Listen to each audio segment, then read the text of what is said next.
Summer start అయింది అంటే మామిడికాయల season start అయినట్లే కదండి. మార్కెట్‌లో కూడా మ్యాంగోస్ బానే వస్తూనే ఉన్నాయి. మామిడికాయలతోటి నిల్వ పచ్చళ్ళు, రోటి పచ్చళ్ళు, పులిహోరలు ఇలా రకరకాలుగా చేసుకునే టైం అయితే వచ్చేసింది కాబట్టి, ఈరోజు పెసరపప్పుతోటి ఆవకాయనైతే పెట్టేసుకుందాం. మరి ఇంకెందుకండి ఆలస్యం చూసేయండి, మీరు కూడా ట్రై చేసేయండి. Welcome back to our channel Vallabha designs. ఈ పెసర ఆవకాయ కోసం నేను 3 మామిడికాయలనైతే తీసుకున్నానండి. శుభ్రంగా కడిగేసి, తుడుచుకొని అలా ఒక అరగంట సేపు వదిలేసిన తర్వాత వీటిలనైతే చిన్న చిన్న ముక్కలుగా అయితే కట్ చేసుకుంటున్నానండి. ఈ విధంగా కట్ చేసుకున్నాను. నేను తక్కువ క్వాంటిటీలోనే కాబట్టి చేస్తుంది. ఇలా చిన్న చిన్న ముక్కలుగా కట్ చేసుకున్నాను. ఎక్కువ క్వాంటిటీలో చేసేటప్పుడు ఇలా చేసుకోకోకుండా ఆవకాయ పచ్చడికి మనం ఏ విధంగా అయితే టెంకతో సహా కట్ చేయించుకుంటామో, ఆ విధంగా టెంకతో సహా కొంచెం మీడియం సైజులో ముక్కలను కట్ చేయించుకుంటే బావుంటుందండి. నేను తక్కువ క్వాంటిటీ కాబట్టి ఇలా చిన్న చిన్న ముక్కలుగా అయితే కట్ చేసుకున్నాను. ఇలా కట్ చేసుకున్నాక ముక్కల్ని ఎన్ని వచ్చినాయి అనేది కొలుచుకుంటున్నానండి. నేను తీసుకున్న కప్పుతోటి 5 కప్పుల వరకు మామిడికాయ ముక్కలనేవి వచ్చినాయండి.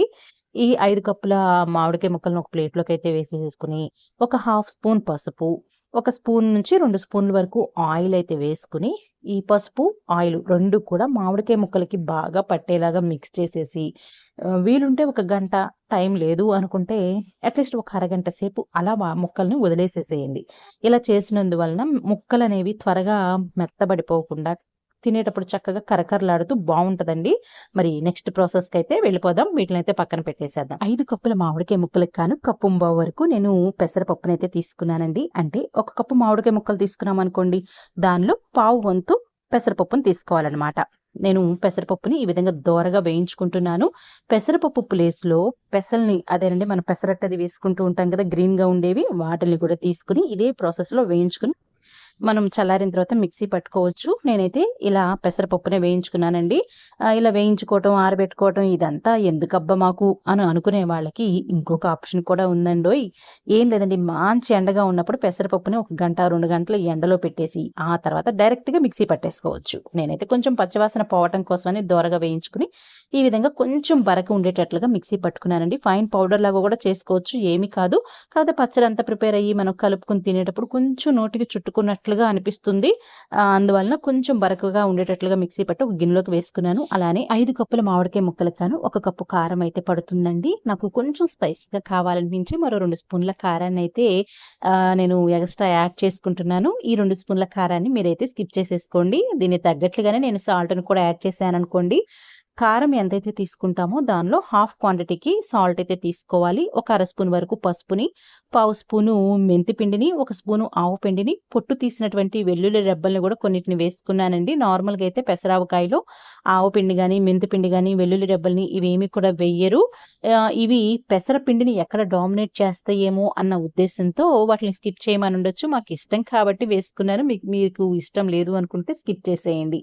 మరి పేరులోనే పెసరావకాయ అనేది ఉంది కదా! మరి పచ్చళ్ళు లేకపోతే ఏం బావుంటుంది చెప్పండి? అందువల్ల నేను ఆవు పిండిని వేసామా అన్నట్లుగా ఒక్క స్పూనే వేసుకున్నానండి. ఇలా ఈ ఉప్పు, కారాలు అన్నీ గూడా బాగా కలుపుకున్నాక ముందుగా పసుపు, ఆయిలు వేసి ముక్కలకి పట్టించి పక్కన పెట్టాను కదండీ! ఆ మామిడికాయ ముక్కలు కూడా ఇందులోకి వేసేసి బాగా కలిపేసుకున్నాక, మామిడికాయ ముక్కల్ని ఏ కప్పుతో తీసుకున్నామో అదే కప్పుతోటి 2.5 కప్పుల వరకు ఆయిల్ అయితే పడుతుందండి. ముందుగా నేను 2 కప్పుల ఆయిల్‌నైతే వేసేసుకొని బాగా ముక్కలకి పట్టించిన తర్వాత మిగతా అరకప్పు ఆయిల్ కూడా వేసేసుకుంటున్నాను. ఇలా వేసుకున్నాక చక్కగా మిక్స్ చేసేసి, ఒక ప్లాస్టిక్ డబ్బాలోకైతే నేను ట్రాన్స్‌ఫర్ చేసేసానండి పచ్చడినైతే. చక్కగా డబ్బాలోకి అదిమి పెడితే పచ్చడికి టేస్టీగా వస్తుంది. ముక్కలకి వేసిన స్పైసెస్ అన్నీ గూడా చక్కగా పడతాయండి. 3 రోజుల పాటు రోజుకొకసారి చొప్పున కలుపుతూ పక్కన పెట్టేసేయండి. 3 రోజుల తర్వాత పచ్చడి చాలా టేస్టీగా ఉంటుందండి. నార్మల్‌గా అయితే ఆవకాయ పచ్చడనేది కొంచెం వేడి చేసే స్వభావం ఉంటుందంటారు కదా! మరి ఈ పెసర పిండితో చేసినటువంటి పెసర ఆవకాయ అనేది ఎటువంటి వేడి చేయదండి. మీ అందరికీ తెలిసిందే కదా! పెసలైనా, పెసరపప్పైనా ఒంటికి చలవ చేసేయే కాబట్టి టూ స్పైస్‌గా కూడా ఈ పచ్చడి ఉండదండి. ఆవకాయతో పోలిస్తే ఇది స్పైస్ అనేది కొంచెం తక్కువగానే ఉంటుంది.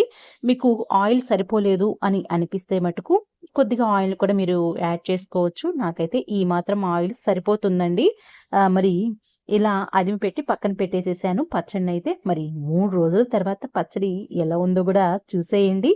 ఒక్కసారి గనక మీరు ఈ విధంగా చేసి చూడండి. చాలా టేస్టీగా వస్తుంది.